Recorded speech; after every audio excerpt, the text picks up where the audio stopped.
They laughed at her, not quietly, not out of nervousness, but loud, sharp enough to slice through the music and chatter. My mother stood there, clutching the hem of her sari, her eyes searching for somewhere to hide. My fiancé's mother leaned toward one of the guests and whispered, just loud enough, "That's not a mother. That's a mistake in a dress." And then he laughed. My fiancé, the man I had defended for 3 years. That sound, his laugh, was the click of a lock in my head. The end of something. I didn't cry. I didn't run. I just stood up, smoothed my dress, and said, "Cancel the music." The wedding's off. The hall went silent. 204 faces turned toward me. My voice didn't shake when I added, "You all can keep the food. Consider it my parting gift." I walked out. My mother's hand slipped into mine. She didn't say a word, but I felt her tremble. I wasn't trembling, not yet. Backstory: I met Daniel at my first job. He was the type of man who knew how to fill silence. Charming, attentive, safe.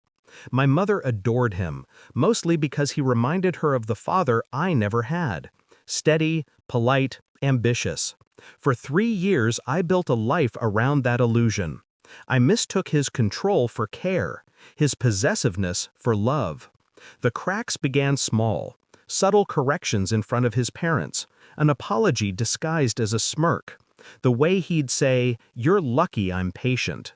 But that day, when they mocked the woman who raised me alone, who stitched my dresses by hand, I saw him for what he was, a man who borrowed his spine from others. The next day, I started my plan. I didn't cry. I calculated.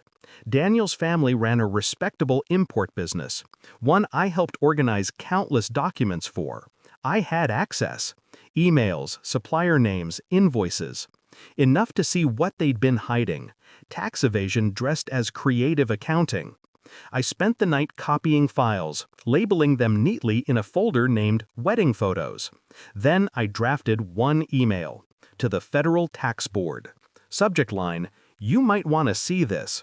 But that wasn't enough. Revenge isn't about punishment. It's about precision. I reached out to a journalist I knew from a corporate PR project. I didn't send everything, just enough to pique interest, enough to spark an investigation that would spread before they could contain it. By afternoon, their offices were sealed. By evening, their accounts were frozen. By night, their world had collapsed. Exactly as planned. Climax. He came to my apartment 2 days later, unshaven, angry, desperate. "You did this," he said. I looked him straight in the eyes. "You laughed at my mother." "That was a joke," he shouted. "So was your life," I said, and handed him a copy of the newspaper. Front page: "Prominent family under investigation for fraud." He looked at it like it was written in a language he didn't understand. Then he looked at me, really looked, as if realizing I'd never been the soft, breakable girl he thought I was.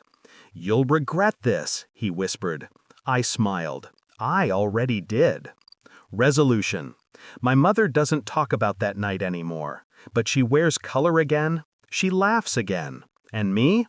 I don't believe in revenge stories that end in fire or chaos. True revenge is quiet. It walks out of the room with dignity. Then, the next day, it rewrites the ending. They called her a mistake in a dress. Now their entire legacy is a correction in the system. And I sleep just fine.